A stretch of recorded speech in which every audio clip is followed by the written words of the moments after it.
Isang memory museum ang nakatakdang itayo sa Maynila bilang pagunita sa kasaysayan ng bansa noong panahon ng martial law.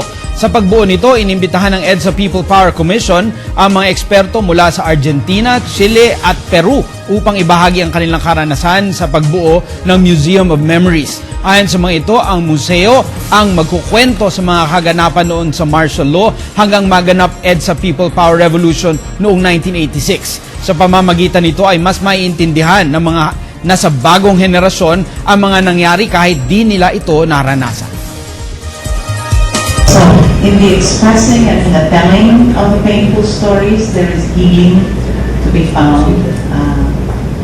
By the very same token, in all of their experiences, they've chosen specific places that were the sites of torture or detention and so on. And these places have been transformed and have become memory places. Kasi alam mo, karamihan sa atin yung kabataan na hindi sila nabuhay nung panahon ng batas militar. So, I think marami tayong natutunan na aral doon at sana para wag nang maulit, dapat maaalala, matututunan yun ng ating kabataan na dapat protektahan natin talaga ang ating democracy. So we have to have a memory, not for hatred, but to enrich our democratic values and to enrich our history as a people.